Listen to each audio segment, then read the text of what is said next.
So that was his way of saying, like, fight the power that be.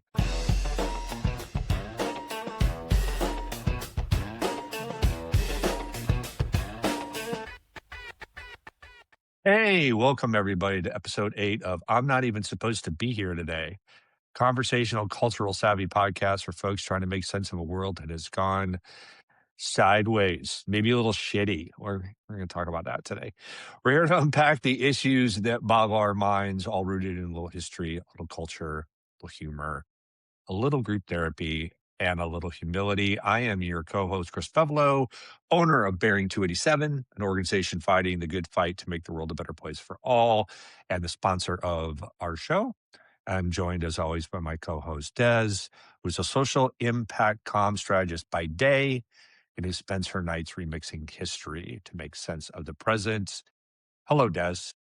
Hello, Christopher. I'm channeling my inner, Robert Frost, and I'm looking for the road less scammy to Oh, choose from.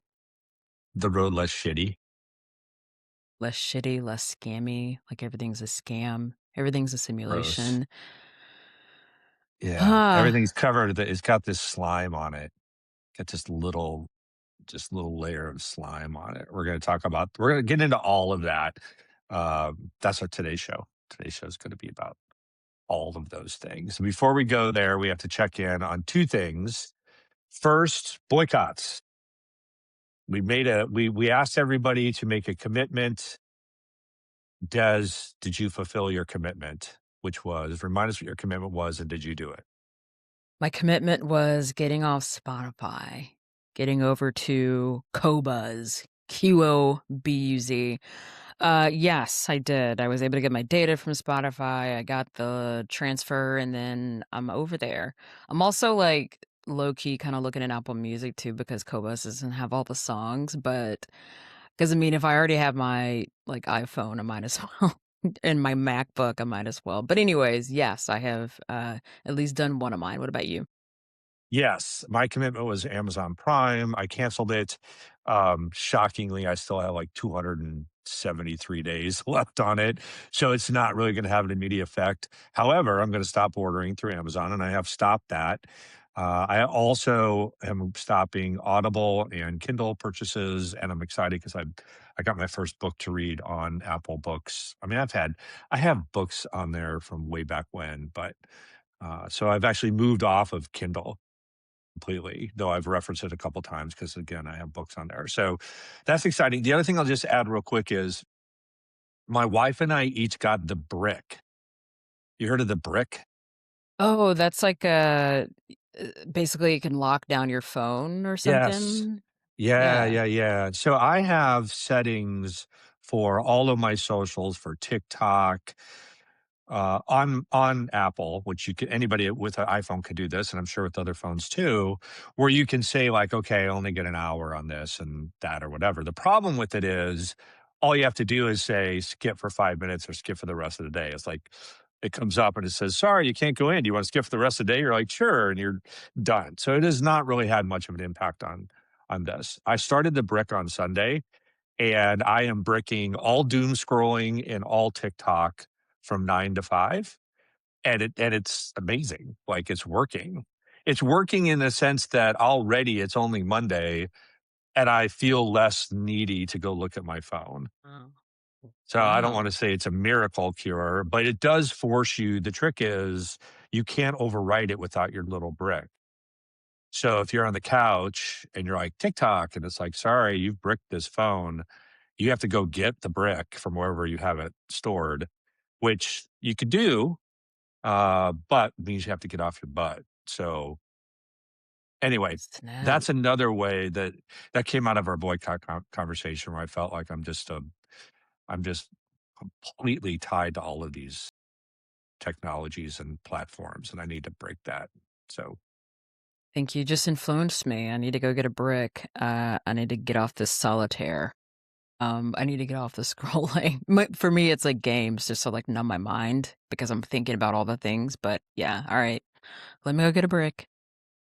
yes, and I have spent more time on games, to be fair, but games at least are not making me angry.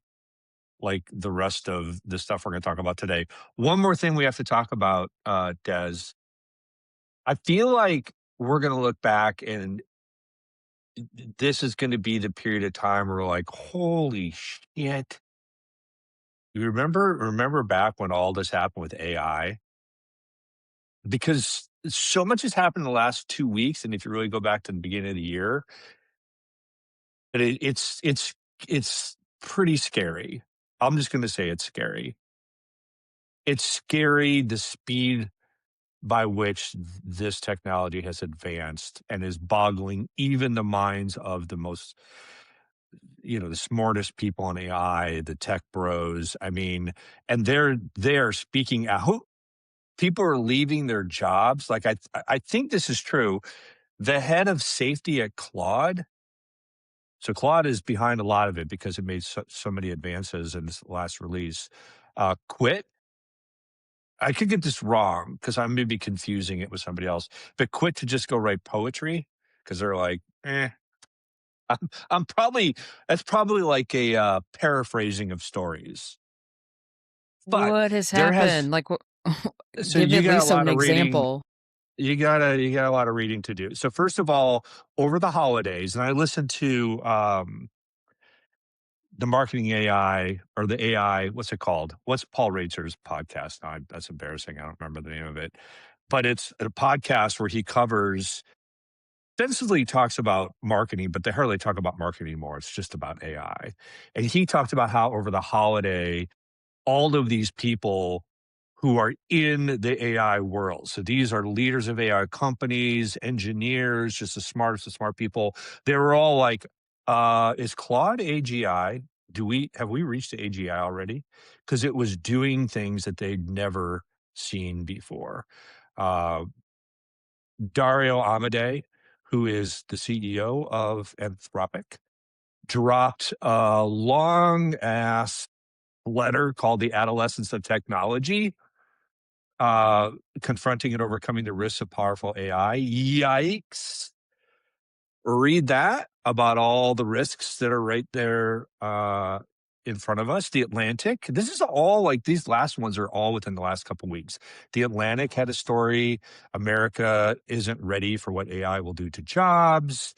And then you have Matt Schumer. This is where it really blew up because all of that was kind of circulating among the people that pay attention to AI. Matt Schumer, who is a Silicon Valley VC, posted this article called Something Big is Happening. And it was essentially a letter to his family. And the way he sets it up is like, my family always asks me about AI and I don't really go into it because I don't want to worry them. He's like, but I can't hold it back anymore. People need to know. And they went viral. Millions and millions and millions of people shared this thing and read it. He's been on national news. And he's basically like, yeah, it's here. Oh. It's here. And the people in the know see what it's doing. Most people don't have access to that. But he gives all kinds of examples. And I'm just going to give one example of my own. So you're reading all this stuff, and a lot of it, again, is around Claude. And Claude introduced this new thing called Claude Code, which allows you to basically just say, like, I want to create a video game that has little Martians that shoot each other up the nose with arrows, and then it'll create a video game for you. You don't have to know code at all. So you see these stories and these videos on TikTok, and you're like, well, how is this really possible? So I went into Claude on Thursday, and I was doing other work, and I'm like, look, create a web app that will measure the reputational risk of the top 300 health systems in the country. These are the kind of things I want you to look for. The prompt was like maybe 100 words. And as it was building, it asked me some questions. But I would say in less than an hour, I had a fully built website that ranked all 300 health systems based on reputational risk around like 8 different factors. And it used a weather analogy. So it's called Storm Watch. And some of them are hurricane warnings. Some of them are like partly cloudy. Some of them are sunny. The thing is gorgeous. Like it built the whole thing in an hour, the whole thing. And it was just done. I'm like, this would have taken months, You Yeah. would have had to bring in like a UX designer. You would have had to, I mean, I didn't go through and test it. So you would still need to do some work to verify, but it's there. And I'm like, oh my gosh. Oh my gosh. So you really do need to read these things. If you haven't read them, oh my gosh, read them. Yeah, Don't read them at night before you go to bed. yeah, I've been kinda off since I've gotten out of, like, marketing life. I'm off of AI talk, basically.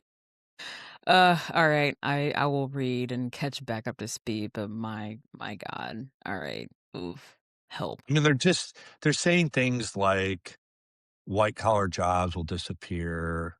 Uh, Elon Musk came out and said, "You forget about saving retirement. You won't need it. You won't need money for retirement." Yeah, it's all like some of it like that. You just go, okay, putting that aside. But then you read what's happening, and you're like, what is going to happen when all these people don't have jobs? They don't need jobs anymore. They can't find jobs anymore. Where's the income coming from? Alright, okay, so I'll read, get up to speed, and maybe we can do an episode and a full deep dive on this. Yes. Okay. So that might make the world shittier in all kinds of ways. We don't know. It could also make the world amazing. Maybe it cures cancer. It's all of that. But let's talk about how the world is shittier now, Des. This was your subject. It feels like there's a little fire Yeah, brewing over there that you wanna pour some yeah. gas on. Let's go. Let's do it. Uh, shouldn't you pour the gas and then light it on fire? But anyways, yeah, so this came out of course, I haven't been paying attention to AI because I've been, I guess, paying more attention to this, and that essentially it kind of started with More Perfect Union. This is a page Instagram account I've been following for quite a while now, and they do these incredible in-depth investigative reports on various things. And what I've been noticing is that they've really been going in on essentially like Instacart as an example. And it's talking about this algorithmic driven pricing. And it just blew my mind. And that essentially they can, because you hear about these different things, whether it's, when you're searching for flights and like, well, now you have to get off this browser because they know your history. So then they're going to jack up like all these different tricks. But, anyways, it was the idea of with Instacart that depending on who you are, your phone, your history, what have you, they know everything about you because it's all on the internet. You're getting different prices than your neighbor. The other piece is also I actually first started hearing about this a couple of years ago with the Uber and Lyft drivers, and that different drivers are getting different incomes. And I can't remember what report this was, but they kind of brought all of these different drivers in, and they all had them open their app to look at like, okay, you're picking up this person, whatever. And it was this all like, depending on who you are, you got different pricing. Um, but it just got me thinking about, my God, everything is a scam. Whether it's, you go to buy a ticket, like, because Ticketmaster, I think we all got our little like 25-cent dividend check from that lawsuit of all of the fees that Ticketmaster charges us. Cause you're like, oh, like $75 for this show. And then when you go to check out, it's, oh, that's $145. Like, I'm sorry, what? All these fees for what? And then Ronan Farrow, of course, I think he's like our big like chief investigative journalist here. He's quite incredible. But anyways, he just released a video that was kind of going through all of the different versions of this. And it starts out, he's talking about the invention of the paper price tag. Because before there was price tags, you kind of everything was a haggle, right? And depending on who you were, like you might have been paying way more than your neighbor who knew how to haggle. So you get these paper price tags and it lets you know that you're paying the same exact price as everyone else. Well, what happens when that price tag becomes digital? And that this kind of blew my mind. I've seen these, but I didn't realize how digital they were. Like if you go to the grocery store, and I think he specifically mentioned Kroger, but those little they almost look like the type of screen that your Kindle has, but that those can change. I thought maybe they were changing because like, oh, this is going on sale, but they can also change by you just like walking up to this item or like you're in the near vicinity. Like, are you? are you kidding me? So anyways, it's just like all of these different ways, and I'm sure you have some too, but like it just feels like everything is finding some kind of way to squeeze as much money out of us as possible without our own, like, of course, without our consent, but there's just so many different ways that they're able to do that. Are you noticing this? Are you seeing different, like, scams, or I guess you called it the shittification? What are you seeing? Yeah, and shittification is an actual thing by Cory Doctorow. We can get into that later. Two things that come to mind immediately. One is Target got busted for this. Uh, Less personalized, more if you looked at the Target app for a price in the parking lot, it would give you a different price than when you went in. And so they had to pay a fine, I believe. They were busted. I don't know if it was by I don't have the story in front of me, if it was federal or state, in Minnesota. But the idea was they were basically like, "Oh, cool, this thing's only $30," like trying to compete online, and then you went inside and it was $50 when they got you, when you're in the store. So that's one thing, and Delta announced, I don't remember when this was, at the end of last year, that they are gonna use this whole algorithmic slash personalized pricing based on your all. I mean, who knows what it's based on, right? We know the data that's available out there. They know everything about you. For me, obviously, they know that I spent a shit ton of money on flights, or have in the past, for business. So they're going to charge me the most they can possibly charge me. And we're planning a trip. It's interesting. We're planning a trip with another family, and we looked at the tickets, and this is classic, right? You look at the tickets for a specific place and specific date, and you come back a week later and you look and they're jacked up.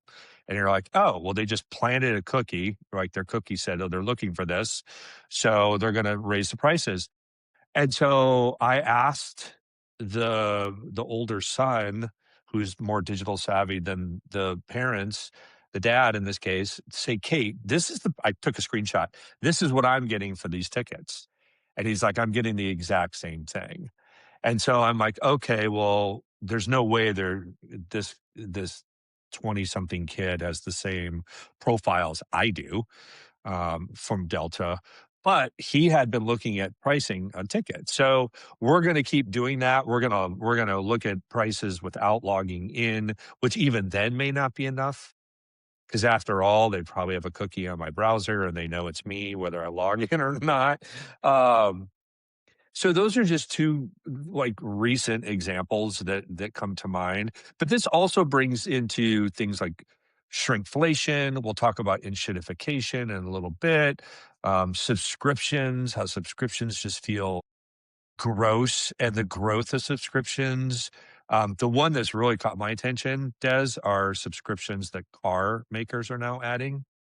So you go buy a new car and you have to subscribe to be able to get, like, updated maps on the GPS, or whatever. And some, like, there was one where I think the story said, like a new BMW model, you have to buy a subscription to get the heated seats that you already paid for. I mean, So that's no, no, no to all that. s so essentially, it can get to a point where, like, they could brick your car. Where, like, if you haven't kept up with your subscription, or you're like, "Oh, I don't want that anymore," they're like, "Well, okay, you're not getting into your car, you're not getting your heat, or you're not." Oh my god. I mean, so that's a part of it too. Like, there's a subscription base, but, like, doesn't it feel like we don't own anything anymore? Like, have you ever leased cars? Yeah, Yeah. Are in my you a past, yeah. but today, are you a, "I buy my car," or you still lease your car? No, now I buy my car. I bought my car early when they were used and terrible, and I wanted better cars, and I couldn't afford them, so I leased them. And then leasing is such a bad financial decision that I ended up going back to buying cars. And that's, you have to have money to buy a car. So I'm fortunate that I was able to buy cars. But yeah, leasing is just no good. It's no good. I mean, the first car I ever purchased or got myself, it was a lease because I was 22. I had no credit to my history because luckily I did not get a credit card in college and, like, ruin my life. So anyways, I had to get a lease, way over what I could actually pay, but I was just like, dead set on getting that Jeep Wrangler. And then after that, I was like, "Okay, I'm buying this car." Like, I was, like, on the I only buy 3 years old, uh, 30,000 miles, like, that's me right there, that's my sweet spot. And then, of course, when it comes to renting versus buying your home, there's a conversation around not being able to really afford to purchase a house anymore. So, like, rent is going up, or companies who are buying up all of the homes as rentals for others just to kind of like line their own pockets. And so it got me thinking, of course, like, then there's the subscriptions you had mentioned. It's like, wow, where we used to have all of our CDs, I haven't bought a CD in like 20 years. Everything is based off a subscription, like of me getting the hell off of Spotify. And it just got me wondering and thinking about, like, do we even own anything anymore? We have to essentially lease everything. We have to subscribe to get it. For me, it started, this was when I was with PBS, I was editing. I was leading my team, and that's when Adobe Creative Cloud, it went from just like, I'm buying this box of Premiere Pro to install on our computers. Like, we'll keep it for like 5 years, to then like the annual fee. And we were like, we're not doing that, yada, yada, yada. For me, that was kind of that beginning of like, what is going on? And now we are sitting here in like subscription land, and everything that we have is through that. And if we don't pay it, we don't get it. So just like the BMW, if we're not paying for that heat in the car, I know it's just the seat, but like, what else are they going to try to commodify to just make another dime off you because you're dependent? And that's just, we're going to take it because that's just like how the world goes. But like, how do we fight this? I mean, there's something about that though that's just like, if I were in the market for that kind of car, I would literally just tell the BMW dealer to go bleep himself, because I'm spending that much money for a BMW, and you're going to nickel and dime me, as you just said, for heated seats. Like, get the f out of here. I'm not. I would just downgrade my car at that point, because that would infuriate me. There's so much of this though, Des, that we don't even think about, right? So when we were talking about boycotts, this really, as I was thinking about this show and researching it, I'm like, well, I'm so addicted to these things, and or I'm locked into them. I remember this was like 5 or 6 years ago, when I got off of Twitter and I got off of Facebook, and I'm like, I need to get out of Apple. So I was like you, I owned all of my CDs. Then I paid for my Apple Music, 99 cents a song. But that was mine, or I thought it was mine. It probably never was, but I thought it was mine. And then they made it so difficult. I tried to like back up all my songs, and a lot of the songs that I bought were no longer available, which was my first clue. Like, what's up with that? They're like, well, you can replace them with these songs from Apple Music, and I'm like, what? Like, I bought these. Why are they not available anymore? And it was licensing and all this nonsense. And I think we talked last week maybe about how Amazon, sometimes people's Amazon books go away. So to me, right, I own all of these books on Amazon, but do I really own them? I own all of this music on Apple, but I don't think I really own any of it anymore. All of my pictures. Good luck trying to get all your pictures off. Like, just they're your pictures. Remember all the controversy about, I can't remember if it was Facebook, or I think grandmas still say like, I do not give Facebook permission to own my photos, or whatever that was. That was like a meme forever. But a lot of that is legitimate. And I'll tell you where it gives me the most pain is video games. So I always have believed that as long as I have my PS5 and electricity, I'm good until I die. I don't need the internet. If the world ends, as long as I have electricity, I will be able to play video games, right? But it has moved so much to one, you know, you download. I have download most of my games now. And two, you can't even play the games without internet connection.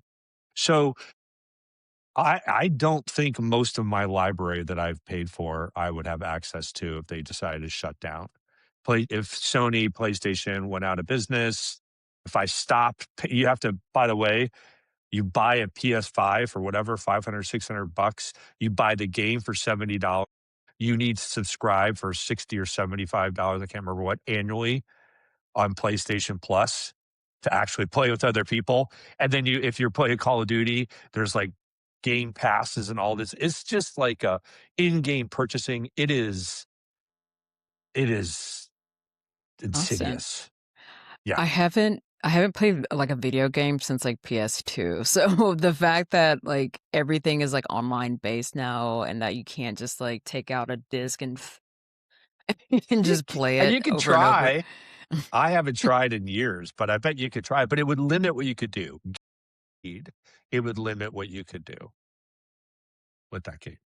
So yeah, I mean, there's just so many different. So when I was thinking about I guess the history of this, and that I'm like, what is the history of this? And then in a way, not that I feel personally responsible for this, but like as a former marketer, I think about all the things that I mean, constantly to my partner, she was like, oh, this thing. And I'm like, it's just another example. I'm like, yeah, that's just marketing or that's just branding or that's essentially just propaganda. Like everything is but so marketing it became less psychology and like getting into the emotions of the consumer, and it became more about the analytics and which again, I think you had said something about this on the last episode. It's not about what people actually say, the say do gap.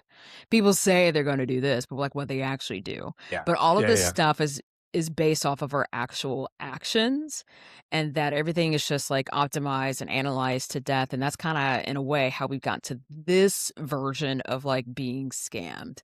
Because like scamming, of course, is people that are always trying to get your money, like, whether it's just people calling older folks and, scamming them in that way.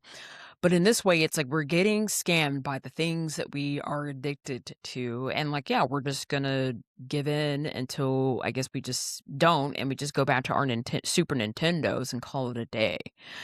Um, but another version, like, is that shrinkflation of I had noticed this in like a bag of Lay's back in the day, back when I used to eat real potato chips. I don't eat potato chips anymore, allegedly. And I remember like, why is this bag like it's all puffed up? It like looks full, but then you hold it. I'm like, I bet there's like 3 chips in here. But everything is essentially getting smaller in some form. Everything is costing more. They're finding every way to like nickel and dime you. You mentioned your Delta. We're a Southwest household, and with the new, oh, you can now pick your seating, which you all have wanted. I'm like, we never asked for that. That's why we're not on Delta. That's why we're not on American.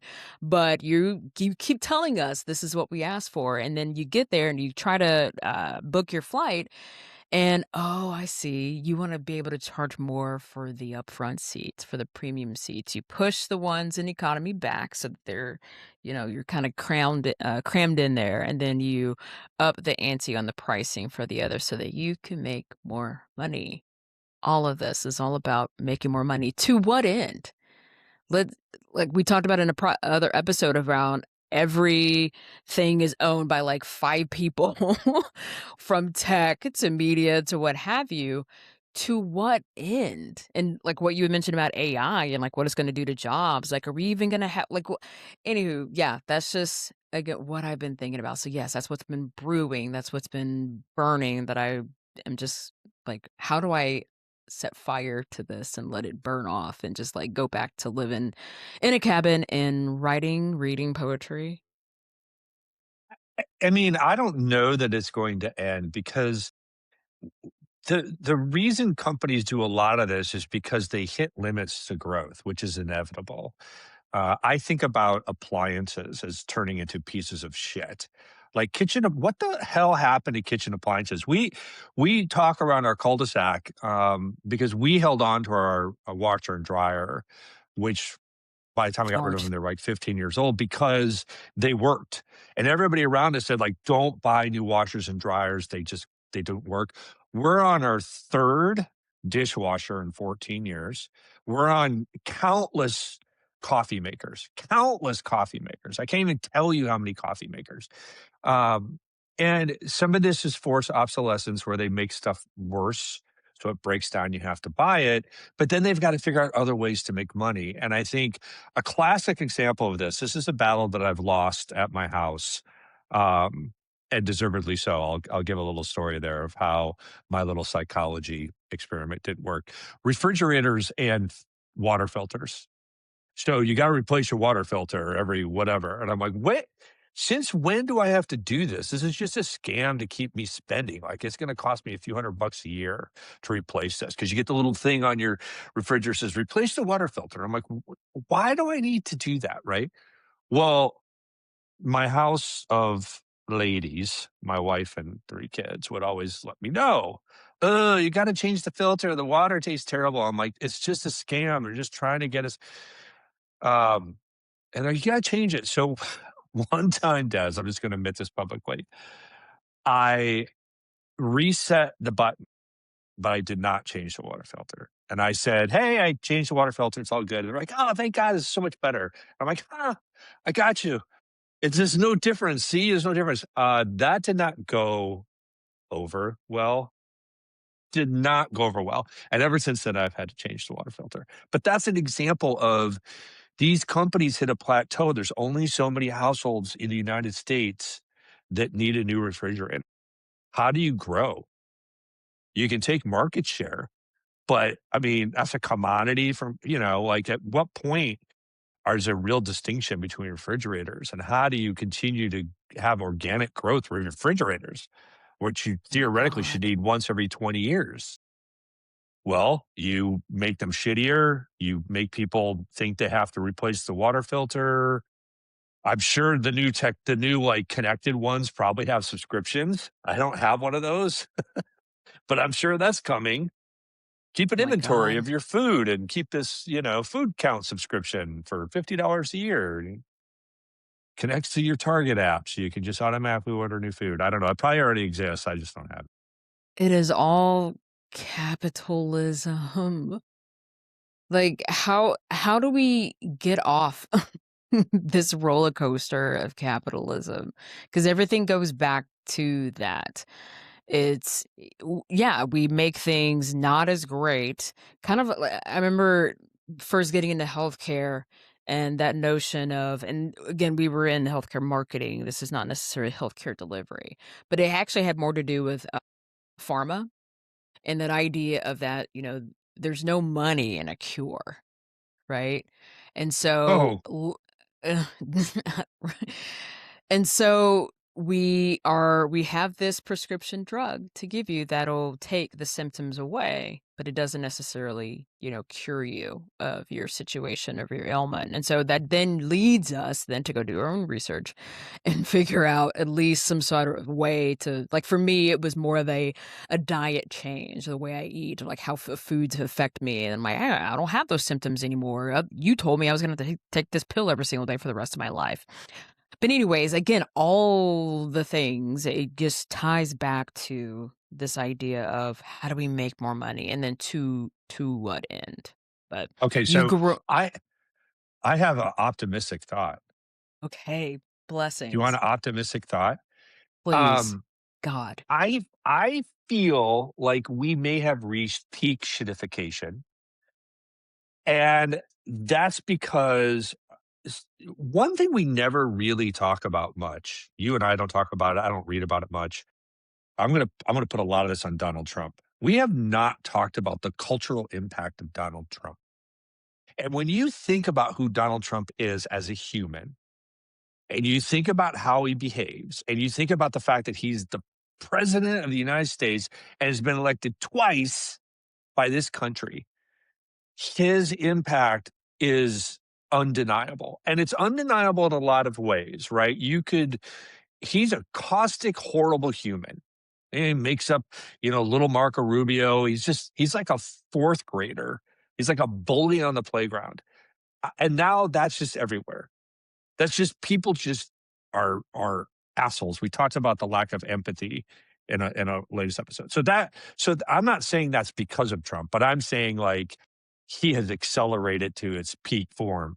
We were talking right before this. I was reading about um, looks maxing, which was new to you and new to me, which is pure narcissism. Hello. Mm. Narcissism on the rise. I wonder why that could be. And now we're talking about the shittiness of products. So we could definitely talk about what you were just saying about, making money. Like this guy is making billions of dollars off of the office of the presidency. And we're just all like, oh, well, whatever, I guess you can make money off of the presidency and sell our foreign policy to the highest bidder. But then think about shittiness. Who is the poster child for shitty products? That Honestly, guy.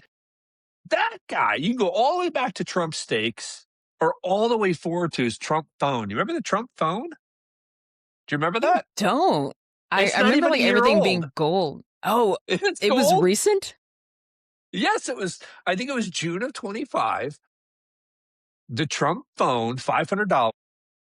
You could put down $100 deposit to get one, and they're selling 49.99, like 49.95, $49 a month, like for the service. Okay, still no Trump phone.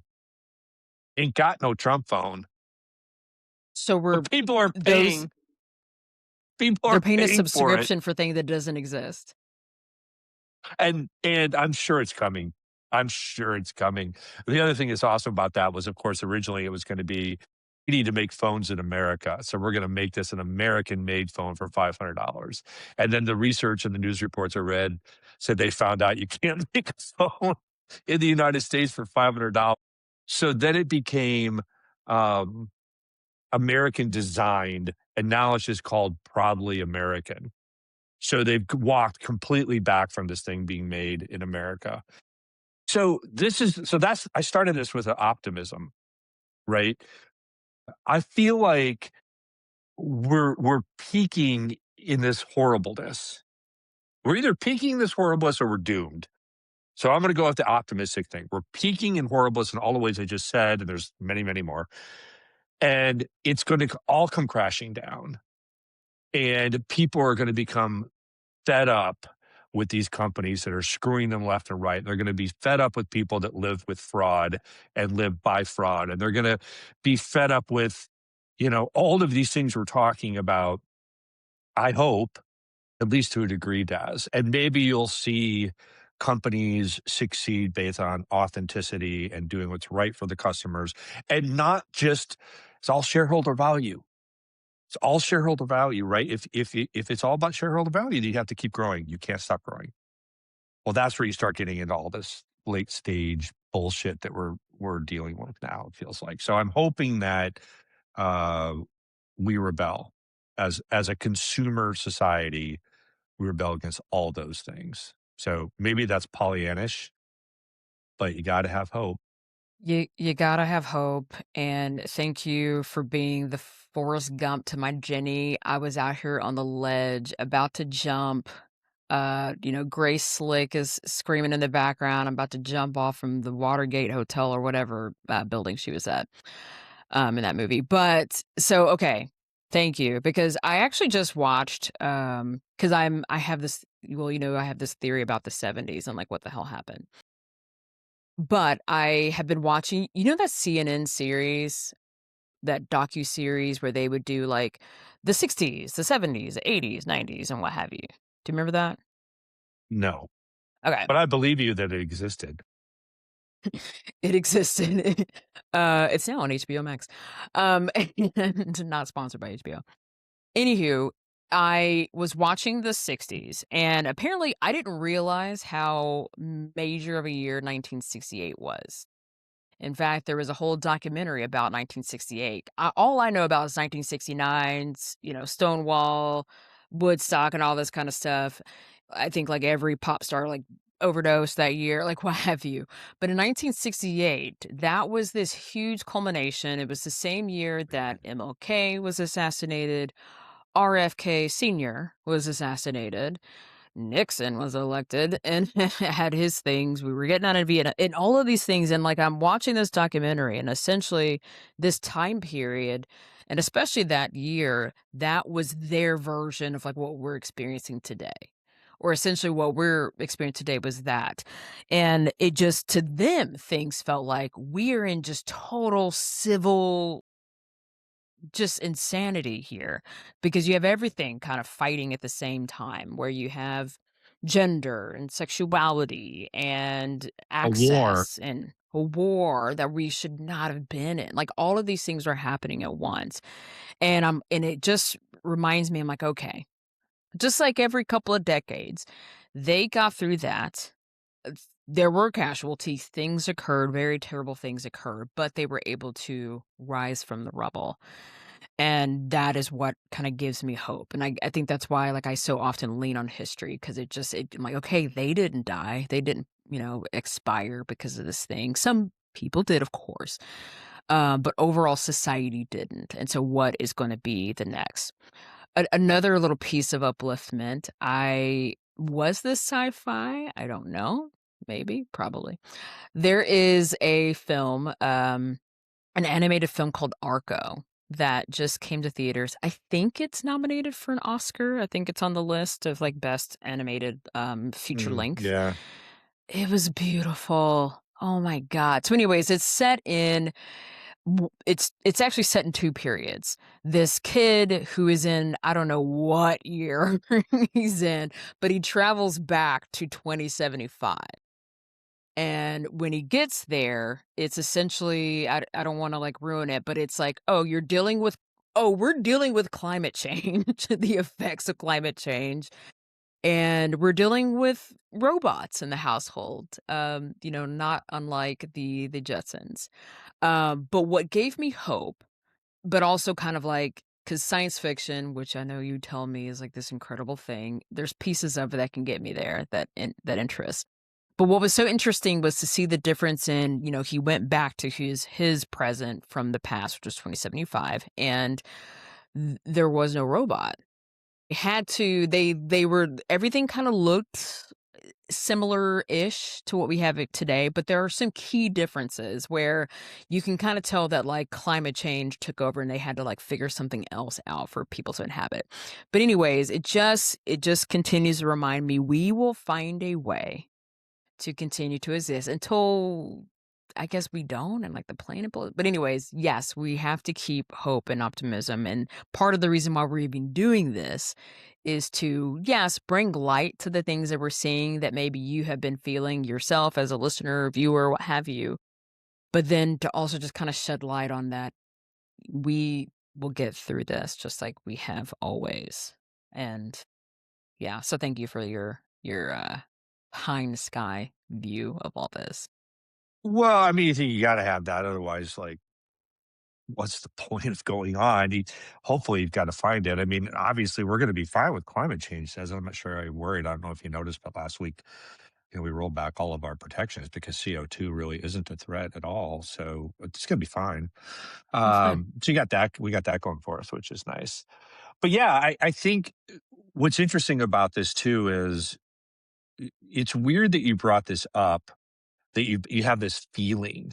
And friend of the pod, Chris Boyer, because I think the digital aspect of this is what's accelerated it too. Like we'll put Trump up there as one of the, faces on the Mount Rushmore of shittification.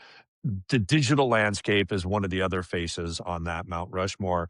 Um, and Chris Boyer is a good friend of mine and a friend of the pod, read the book Shittification, which Mm. sounds like a great book. I need to go find it and read it, but it's about the idea that the the business model is you provide something super compelling to the audience and they love it, and then you shift to provide something for the people that can fund that, so advertisers, sponsors, whoever, and then you shift to screw everybody but yourself and you just take the money. And I asked him about the book. I'm like, "What did you think of it?"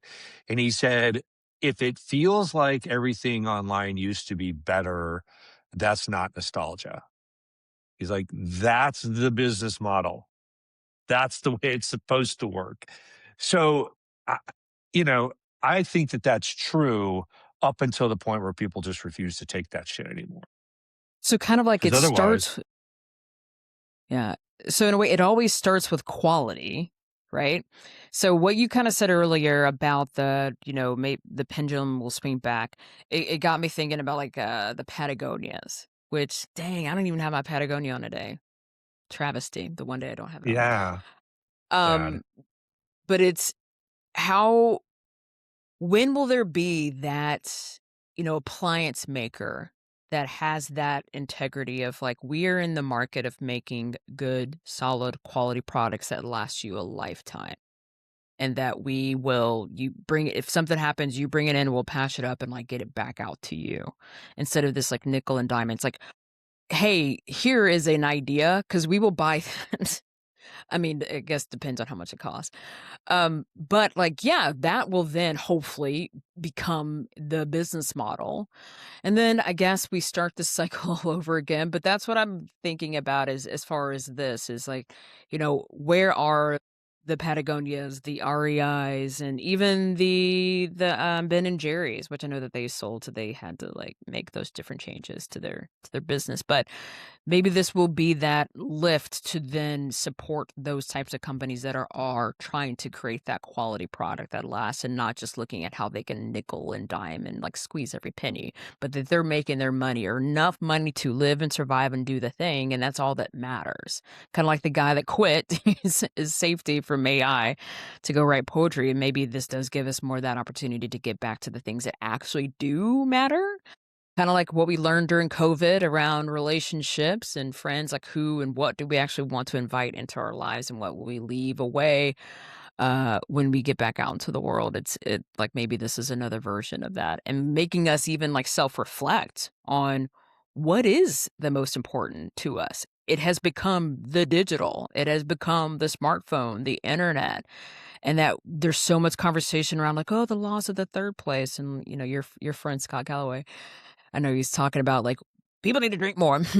And I think what he's trying to get at in a terrible roundabout way because alcoholism is real, is finding ways for us to get back into community with each other. Maybe it's off grid, off the digital, off the devices, but just, like, having that face-to-face relationship with one another, nature, what have you. But, yeah, what if we just say screw it all and we just go outside and play. Well, I Much mean, honestly, I'm in a place of privilege because I've had my career. I don't have to support a family anymore. But I want to do that. I want to step way back from all this consumerism. It doesn't mean I don't want to enjoy life. Just give me like a six pack of beer and some fishing gear, and I'm happy. My PlayStation 5, also, by the way, not cheap. Uh, but it doesn't take much actually when you yeah. strip it all down. And so, I've got some convincing to do in my household. My wife's not where I'm at with all that yet. Not that she's like materialistic or anything, but she likes her conveniences as much as the next person. So just have to work on that. But yeah, I think I don't know. The trick with some of this is it kind of goes to you get what you pay for in politics, in society, in the products and services that you buy, but people aren't aware. People Yeah. don't the education problem is not just they don't know math or they don't know enough to know that this person's corrupt. It's that they don't know enough that, well, this dishwasher's $200 cheaper than that dishwasher. So I'm gonna go with the cheaper dishwasher, and then you get stuck. You end up paying more in the long run, right? I think it was Epson. This is just gratuitous. I remember this was like a couple years ago.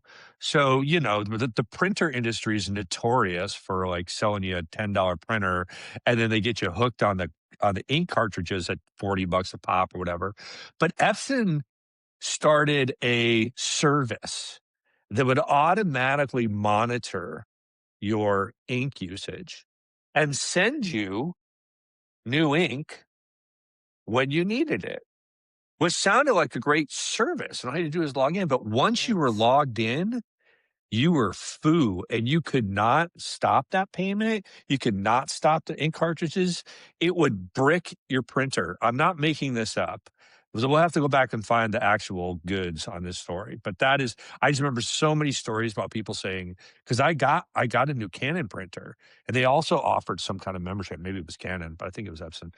And I'm like, no, I'm not. I don't know whatever the benefits of this are. I don't Yeah. want them to have the ability to lock this thing that I bought. This is mine. This is mine. This also goes to there's a lot of laws changing now about the do-it-yourself fixing situation, where a lot of technology companies make it against the contract to fix, like, this is a big deal in farming equipment. John Deere, I think, is at the center of this. So you can't repair your John Deere tractor.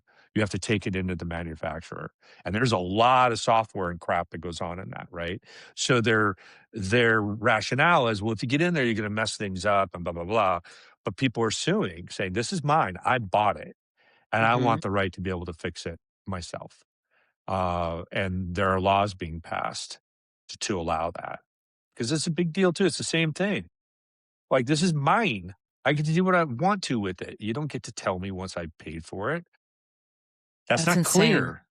Yeah, that stuff isn't clear to Everything people. becoming proprietary that you have to go directly to. I was like, honey, I didn't buy a Beamer. I I bought a Toyota so that anyone can fix this thing. But now you're telling me I got to go pay BMW prices to get every little thing fixed. No, thank you.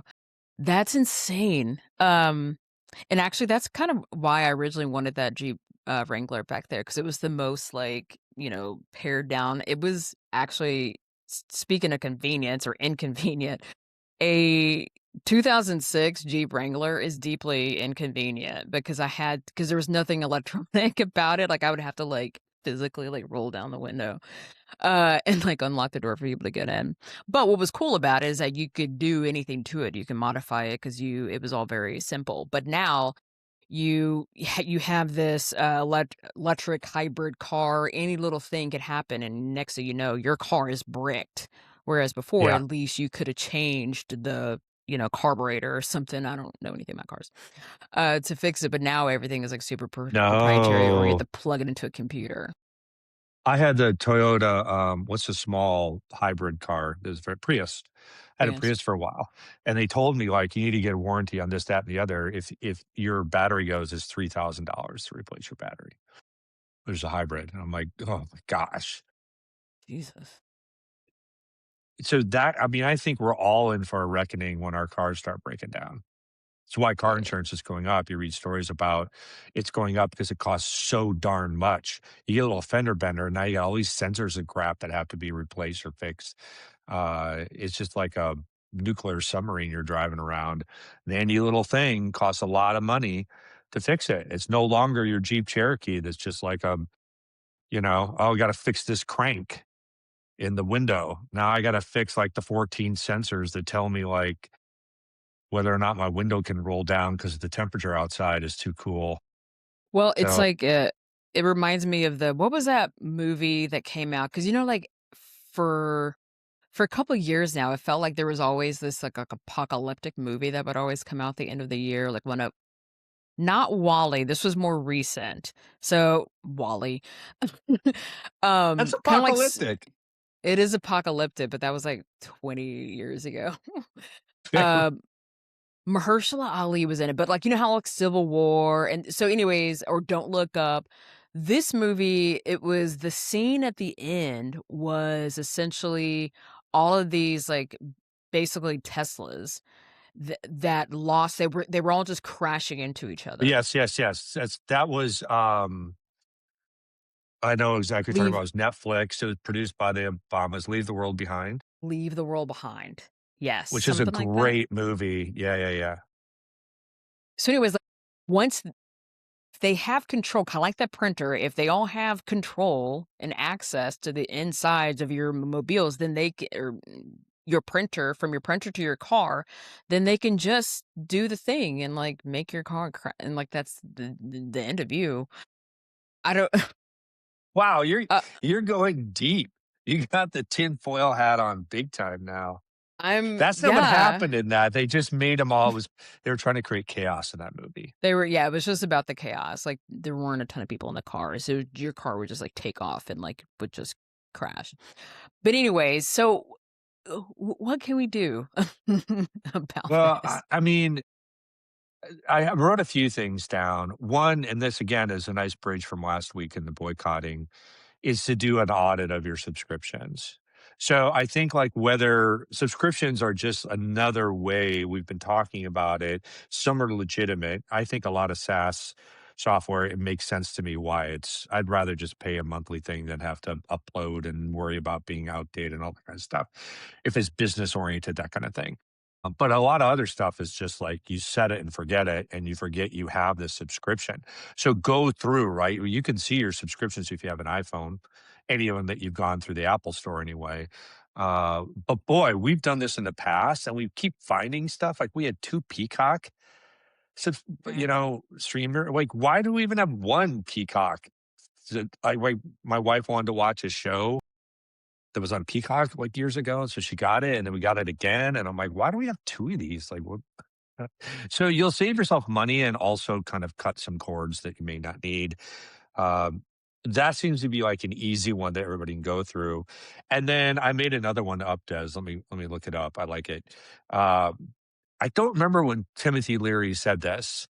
It might have been 1968. Wouldn't that be awesome? Completely coincidental. Definitely in the 60s. If you don't know who Timothy Leary was, he was a uh, LSD infused countercultural hero. And his famous saying was, what did he say? Turn on, tune in, and drop out. What he meant by those things was drop out was detached from secular social games and the external social drama. So basically, just stop playing the game. Uh, turn on was connecting with your inner self. So turn on to your own self and then re-engage to express the resulting vision and tune in. So that was his way of saying like, fight the power that be. Look at that. I just dropped a 19. Was that 80s?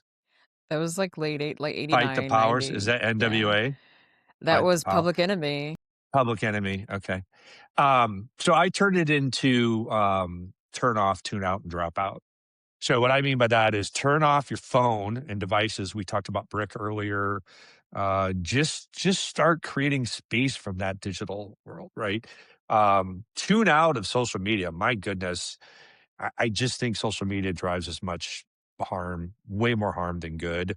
Though in this day and age, again, being from Minneapolis with all the ICE things, I see the value. We can't get rid of it, but you got to be able to tune out of the nonstop doom scrolling and rage baiting. That's the business model. That is the business model of social media. So tune out of that. Um, and then my last one, drop out of the dopamine fueled digital rat race and ground yourself.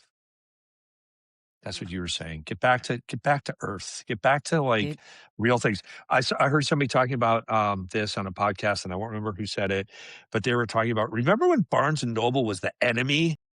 Barnes and Noble was the bad guy. Barnes and Noble was the one coming in and taking over the little local bookstore, and now Barnes and Noble is the hero because people go in there and they're like, "Yeah, I get to pick up a book, and it's not Amazon, and it's not digital, and it's tactile." And Mhm. now Barnes and Noble is having a rebound culturally and business wise.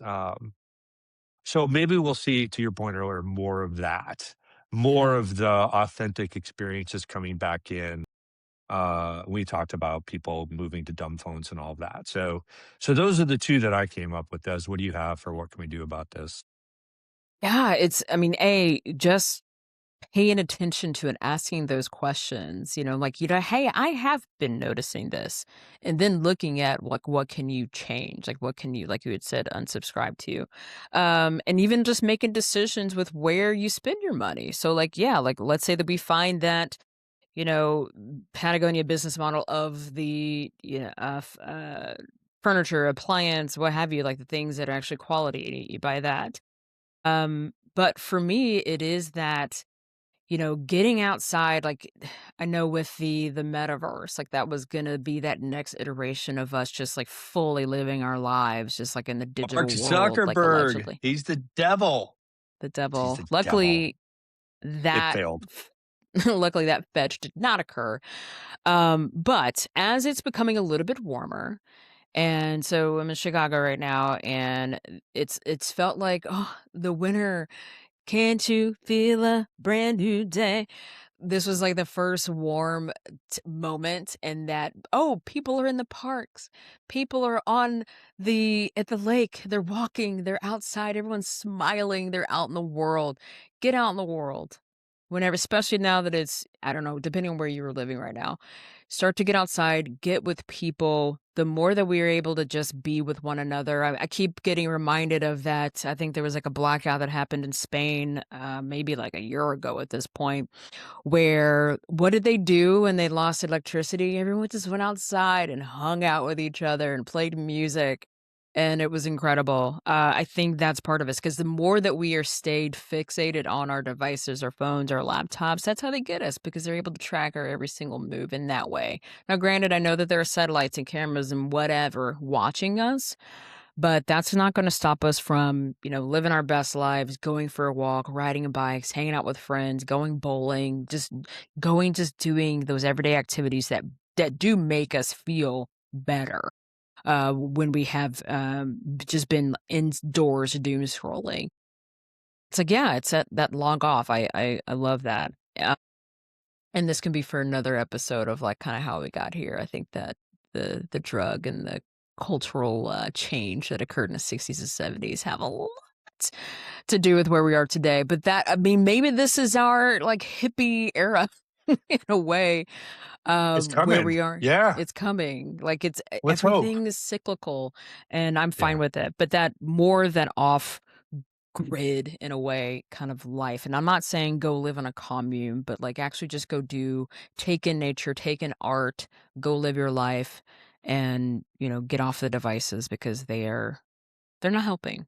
So yeah, I Yeah. think Just that's uh, uh, two success stories for me in 2 days. So, Saturday night, Friday night, Thursday night, we watched our friends play basketball, our friend's son play high school basketball through an app.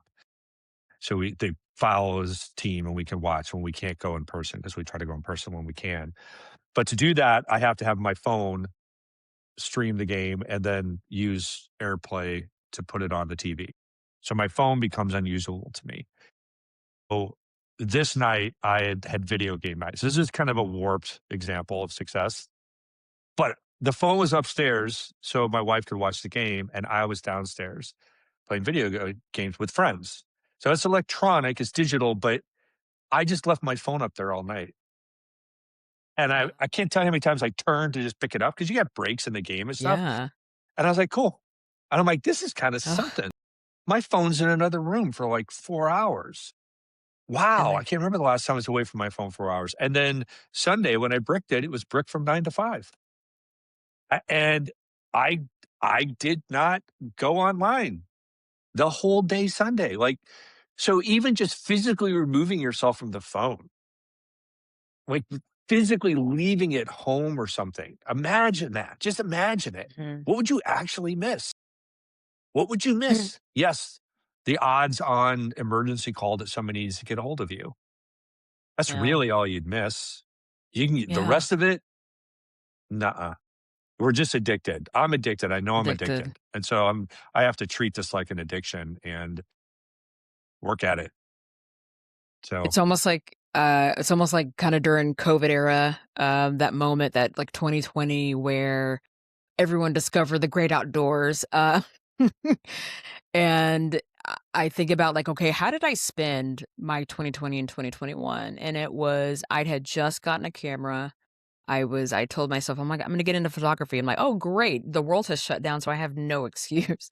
And I just went out, took photos, and I had gotten an e-bike. And so essentially all I would do was go ride my bike, felt like a kid again. I felt incredible.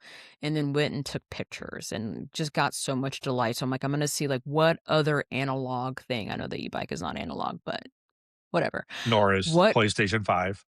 Yeah, But but go like ahead. what is that analog version of us that gets us off of our addiction? Go do that. Go bring joy into your own life. And yeah, I think that's how we'll get through this phase of deep-seated capitalism and survive. All right. So, All right. yeah. Well, we'll keep making progress every week. Should we wrap on that positive note? Let's wrap it up. All right, we're going to wrap it up. So, Des, thank you again for. We got to come up with a different analogy or metaphor than what I used last week when we're talking about open yourself up and being vulnerable. I used a violent. Is there another Oh, one that we have? I don't know. Open your heart. Op- Open your Opening your chakras. heart. Open your heart. Thank you again for opening your heart, Des, on this episode. Always just sitting here. It had been so cold and closed off for so long, but it's been warmed up. That's sad.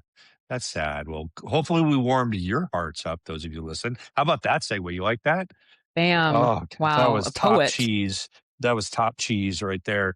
If you do like having your heart opened or listening to us or weighing in with us, please like and subscribe to the podcast on iTunes. That helps ensure more people can hear us. We love the 5 stars. Let us have them if you think we deserve it. Visit bearing287.com or follow me on Substack to access more helpful content from our network. I am Chris Bevelo, and on behalf of I'm Not Even Supposed to Be Here and Bearing 287, thanks for joining us. We will talk to you, I think, in 2 weeks. We're going to take a break. So in 2 weeks, we'll be back. Talk to you later. Bye.